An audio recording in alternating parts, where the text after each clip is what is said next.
Scouser.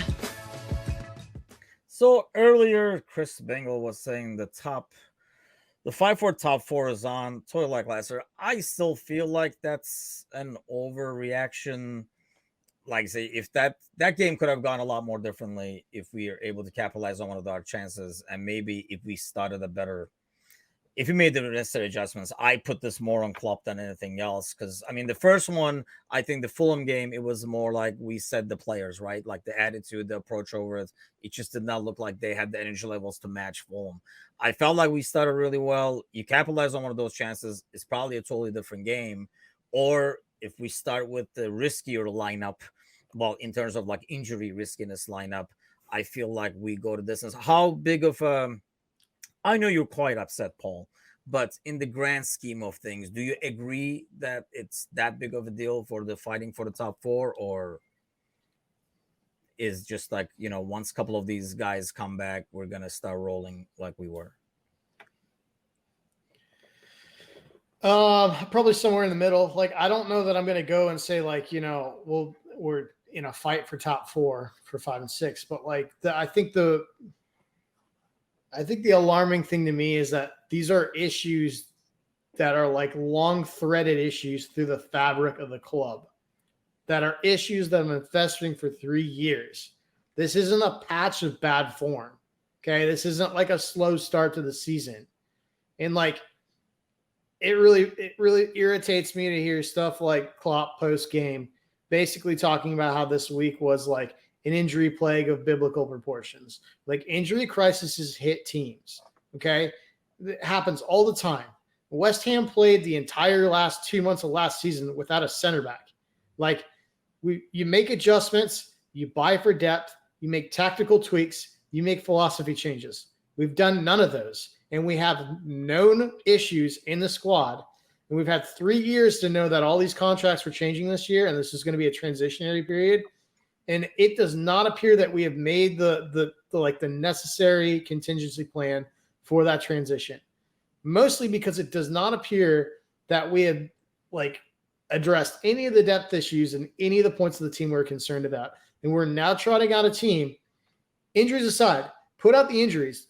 If everybody's healthy, we are trotting out a team that is the oldest in the league and pretending like we're going to walk this league and be in contention for a league title.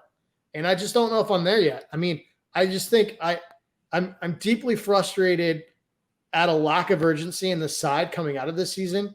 And I'm deeply, deeply upset and frustrated with very, very obvious flaws in this team not being addressed.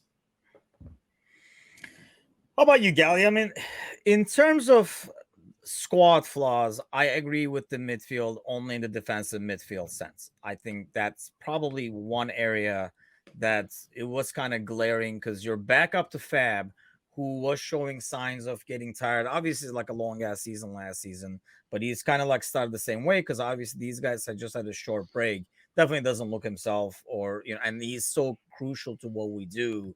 When he's not in this game, it really shows and it exposes people behind him as well as in front of him. But what do you say, Gally, in terms of like looking ahead to the next couple of weeks? Obviously, we had the United game coming up, but as these guys slowly come back, is this team going to get back in the groove?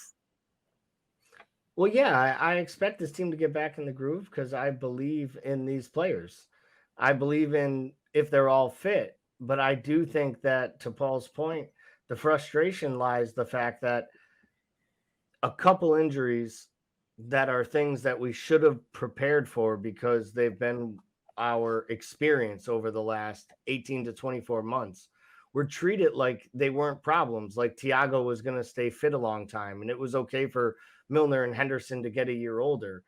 I still think that we're going to see this team start to age before our eyes. And if Elliott doesn't make a huge transformation forward, if at some point Jones doesn't offer something, the fact that Naby Keita makes the bench but can't get in and onto the pitch today makes even less sense than anything. He was just sick or ill from what I understood.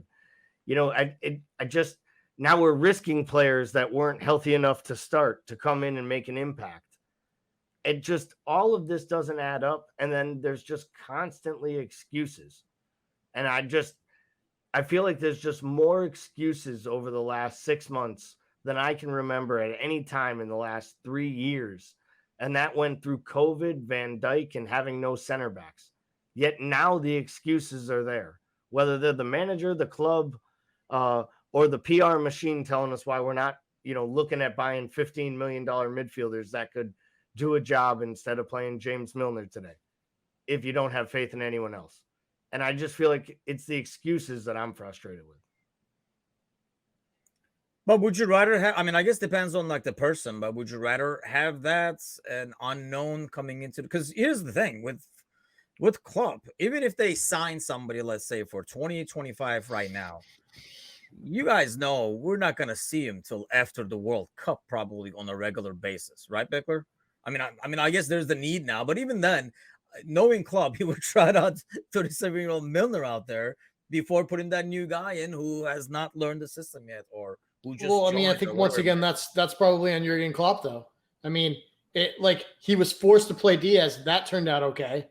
Do you know what I mean? Like, he was forced to play him, and he hit the ground running. It's like, this is another one of those things with Jurgen. It's like, I mean, sometimes I think he has a little bit of a reckless arrogance about him, and in terms of like just having things done his way. And I get that he's probably earned that to some degree. Well, not to some degree. I think he's probably earned that. But I think like at the same time, like you have to just hold your hand up and address an issue when there's an issue. And this is like, I understand protecting young players, okay, and like wanting to sort of slowly bleed them in, and I understand that. I understand wanting to have a path for young players into the side, but I also understand that your number one obligation of the manager is to the club, not to these young kids, okay? And if Jones isn't good enough, he's not fucking good enough. Go buy a midfielder. If Harvey needs more time, he needs more time. Find a midfielder, and Harvey will fight his way back in, okay? But you've got 4 midfielders. And I disagree with you. I think it's more than just Fabinho. I mean, Fabinho, yeah, definitely needs help. We have Henderson, Thiago, Naby. All 3 of them have had some serious injury and health issues and age issues. None of them are getting younger. Like, the midfield is just, it is what it is. And I'm sorry, Harvey and Carvalho, offensive-minded midfielders, are great additions, and they're great kids. But that's what they are. They're offensive-minded kids. Neither of those players are box to box. I know that Harvey is going to develop, and I know they're trying to develop that way. Jones suffered massively last year, had wildly inconsistent performances, struggled with defensive assignments on that side of the field when he played. Like, Ox, it's a non-conversation with Ox. Like, just go address it. Just go address it.